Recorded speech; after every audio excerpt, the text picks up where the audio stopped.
வணக்கம் அன்பு நண்பர்களே. மதுரையிலிருந்து நபார்டு மானியத்துடன் செயல்படும் கிரீன் மதுரை நர்சரி கார்டன் கள அலுவலர் எஸ் இன்னாசிமுத்து பேசுகிறேன். நீங்களாம் நல்லா இருக்கீங்களா? சௌக்கியமாக இருக்கீங்களா?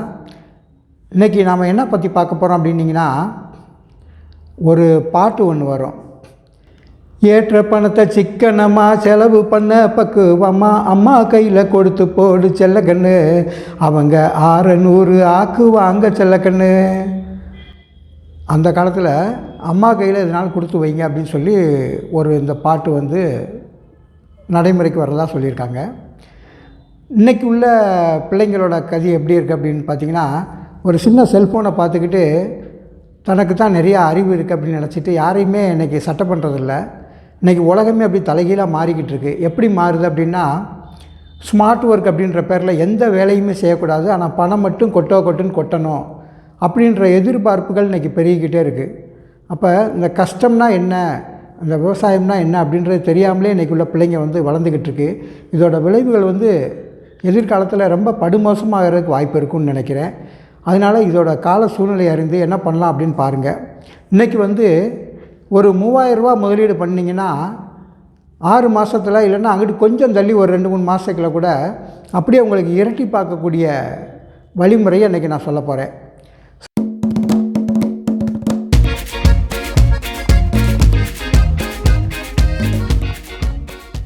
சரி, என்ன பண்ணலாம் அப்படின்னு யோசிக்கிறீங்களா?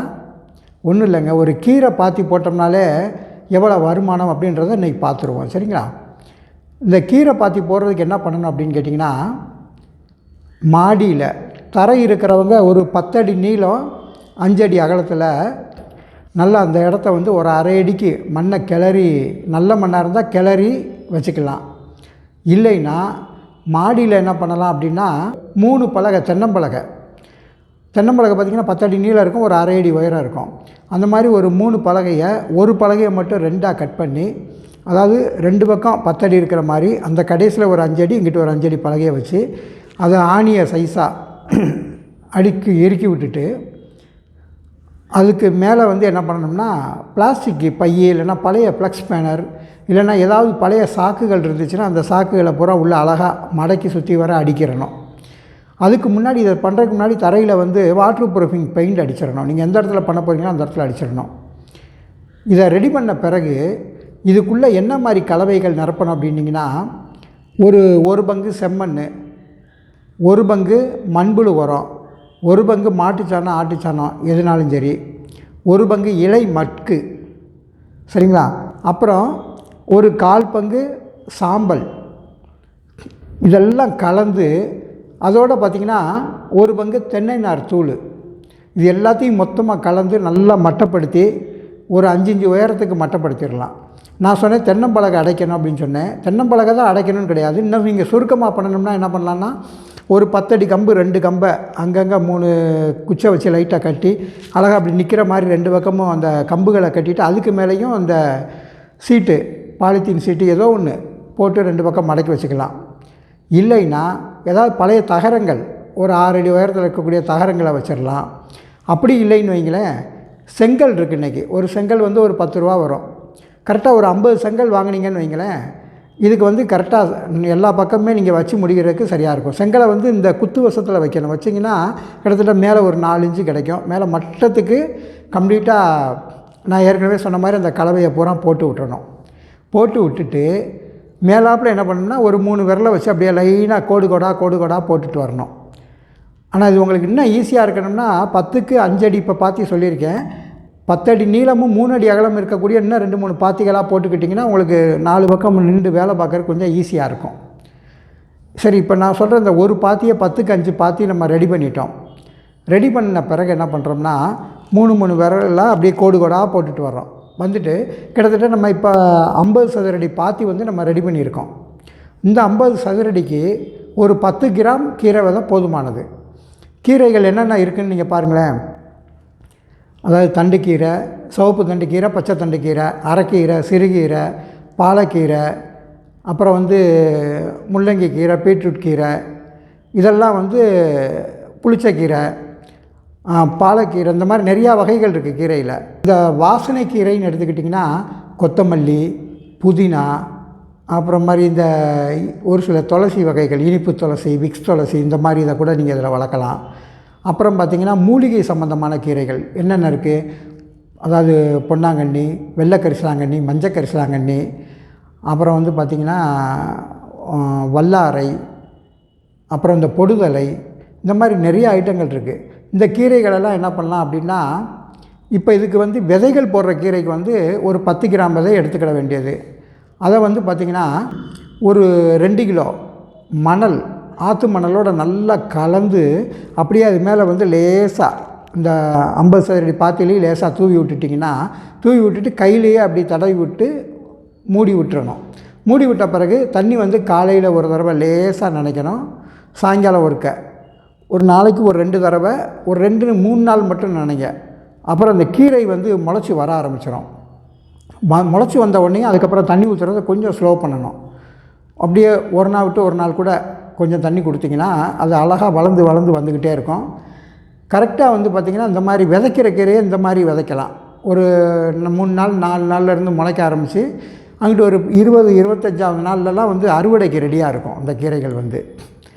ஒரு சில இந்த பொன்னாங்கண்ணி, அப்புறம் புதினா, அப்புறம் அந்த வல்லாரை, பொடுதலை, இந்த மாதிரி கீரைகள்லாம் என்ன பண்ணால் கட் பண்ணி இலைகளை உருவிட்டு அந்த காம்புகளை மட்டும் நல்லா நெருக்கி ஃபுல்லாக நட்டு வச்சிட்டிங்கன்னா ரொம்ப அருமையாக ஒரு 10 நாள் 15 நாள்லேருந்து அப்படியே துளுத்து வளர ஆரம்பிச்சிடும். இந்த கீரையுமே நம்ம கரெக்டாக 25 நாள் சென்று என்ன பண்ணலாம் அப்படின்னா, ஒரு சிசர் வச்சு கட் பண்ணி வேணுங்கிற கீரைகளை வந்து நம்ம எடுத்து விற்பனைக்கு யூஸ் பண்ணலாம். சரி, இந்த கீரையை போட்டோம், இப்போ கீரைக்கு பூச்சி வராதா அப்படின்னிங்கன்னா, பூச்சி அது நீங்கள் எவ்வளோ மாடியில் வச்சுருந்தாலும் சரி, இல்லை தரையில் வச்சுருந்தாலும் சரி, அதுக்கு பூச்சி வரத்தான் செய்யும்.